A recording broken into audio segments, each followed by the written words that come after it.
CIA officials को भगवान शिव की एक मूर्ति मिली। जांच करने पर पता लगा कि ये मूर्ति करीब 28,000 साल पुरानी है और हमारी सिविलाइजेशन कितनी पुरानी है उसको साबित करने के लिए एक और ऐसा दिमाग हिला देने वाला एविडेंस मिला। क्या है भगवान शिव की इस 28,000 साल पुरानी मूर्ति की कहानी, जानेंगे आज के इस एपिसोड में। लेकिन उससे पहले अगर आपने चैनल को सब्सक्राइब नहीं करा है then make sure you subscribe to the channel and hit the bell icon, ताकि आप हिस्ट्री, मिस्ट्री और एडवेंचर से भरी किसी भी वीडियो को मिस ना करें।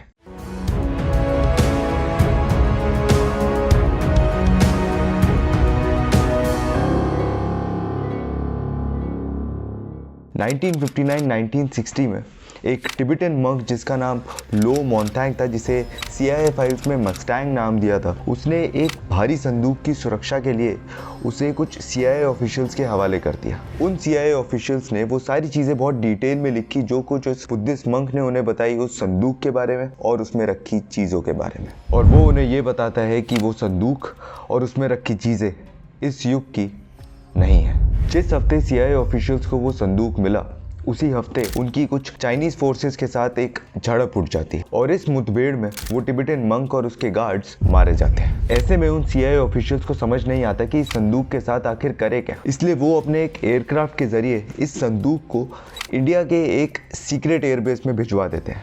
बाद में वो इसको USA कोलोराडो के कैंप हिल नाम के एक अबैंडन्ड एयरबेस में ट्रांसपोर्ट कर देते हैं। कुछ हफ्तों बाद उस संदूक को वॉशिंगटन DC के CIA स्टोर रूम में ST सर्कस मस्टैंग 0183 के लेबल के साथ स्टोर कर दिया जाता है। कई महीने बीत जाते हैं, लेकिन अचानक से ही एक CIA ऑफिशियल को उस संदूक और उसमें रखी चीज़ों के बारे में इंटरेस्ट जागने लगता है। संदूक खोलने पर उनको एक मूर्ति के साथ एक बड़ी स्ट्रेंज मैन्यूस्क्रिप्ट भी मिली।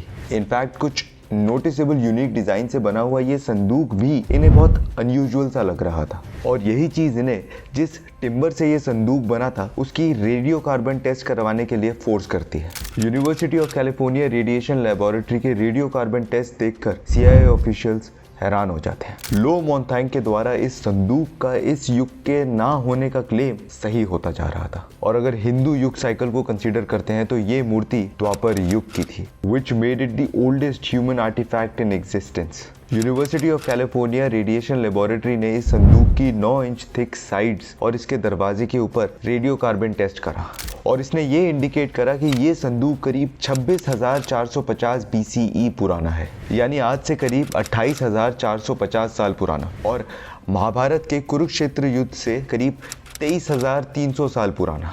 कई एक्सपर्ट्स ने इस टेस्ट को कंक्लूड करा कि ये ह्यूमन हिस्ट्री का ओल्डेस्ट हिंदू आइडल है, क्योंकि एक्सकवेट करी हुई कोई भी सिविलाइजेशन जैसे इजिप्शियन, मेसोपोटामियन या इंडस वैली सिविलाइजेशन 6,000 साल से ज़्यादा पुरानी नहीं है। उस प्री ऋग्वेदिक संस्कृत टाइप मैन्यूस्क्रिप्ट पे क्या लिखा था उसको ट्रांसलेट करने में CIA ऑफिशियल्स को बड़ी डिफ़िकल्टी हुई।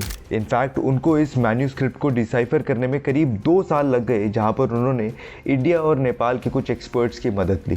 उन्होंने ये कंक्लूड करा कि ये मैन्यूस्क्रिप्ट हिंदुइज्म के प्रोटो हिस्टोरिक पीरियड की है, जहाँ पर कोई लैंग्वेज ही नहीं हुआ करती थी और वेदास की नॉलेज को ओरली पास ऑन करा जाता था। इस मैन्यूस्क्रिप्ट की लैंग्वेज कुछ संस्कृत जैसी तो लग रही थी, लेकिन कुछ ऐसी थी जो आज तक किसी हिस्टोरियन या आर्कियोलॉजिस्ट ने एनकाउंटर नहीं किया था। इस मैन्यूस्क्रिप्ट में इस मूर्ति का नाम कल्प महाआयुषम रसायन विग्रह बताया, जिसको CIA फाइल्स में कल्प विग्रह नाम दिया गया। पीतल की बनी हुई ये मूर्ति 47.10 ग्राम्स भारी थी, जो कि रिजेंबल करती थी भगवान शिव के कैलाश पर्वत पर एक नी को फोल्ड करे हुए फेमस पोज को। जिस प्रकार भगवान शिव की गर्दन पर वासुकी विराजमान करते हैं, ये मूर्ति बिल्कुल वैसा ही डिपिक्ट करती है। एक हाथ में एक सर्कुलर वेपन जैसा कुछ है जो कि सुदर्शन चक्र जैसा लगता है, तो दूसरे हाथ में एक शंख है। ये मूर्ति करीब 5.3 सेंटीमीटर लंबी और 4.7 सेंटीमीटर चौड़ी है, जो कि एक 2.3 सेंटीमीटर लंबे और करीब 1.7 सेंटीमीटर चौड़े ओवल बेस पर बनी हुई है। इस बात में कोई डाउट नहीं है कि ये मूर्ति काफ़ी इंपॉर्टेंट रही होगी, जिस वजह से इसको इतने बड़े, इतने स्ट्रॉन्ग और इतने ड्यूरेबल संदूक में रखा हुआ था। जिस संदूक में इस मूर्ति को प्रिजर्व करके रखा हुआ था इतने सालों तक, वो अपने आप में ही बहुत से सवाल खड़े करने वाला था।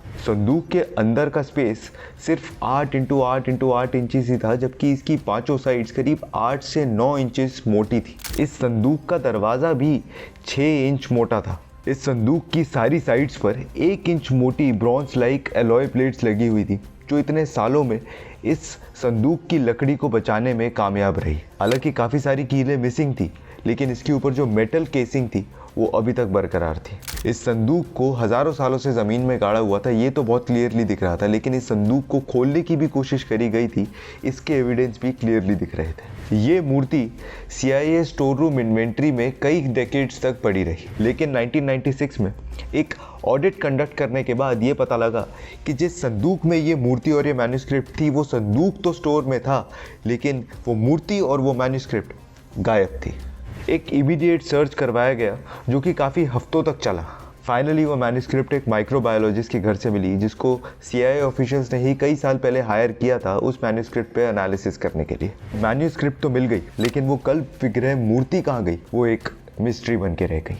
मैन्यूस्क्रिप्ट मिलने के बाद कुछ माइक्रोबायोलॉजिस्ट जिनको उस मैन्यूस्क्रिप्ट की एनालिसिस करने के लिए हायर करा गया था, उनकी मिस्टीरियस तरीके से डेथ होने लगती है। इसके बाद मीडिया और इंटरनेट पे कई सारी कॉन्स्पिरेसी थियरीज चलने लगती है। CIA में ही एक सोर्स के अकॉर्डिंग कल्प विग्रह मूर्ति को ट्रांसपोर्ट कर दिया गया था, उसे स्मगल कर दिया गया था यूनाइटेड स्टेट्स से इंडिया, और माना यह जा रहा है कि या तो वो मूर्ति किसी IT प्रोफेशनल की पोजीशन में है या फिर उसे आंध्र प्रदेश की किसी खास जगह पे ही छुपा दिया गया है। For the first time since 1960 CIA ने कल्प विग्रह की चारों साइड से खींची हुई फोटोज को रिवील करा और उसको रिकवर करने के लिए उस पर बहुत बड़ा कैश रिवॉर्ड भी रखा, लेकिन 1996 के बाद से वो मूर्ति कभी नहीं देखी गई।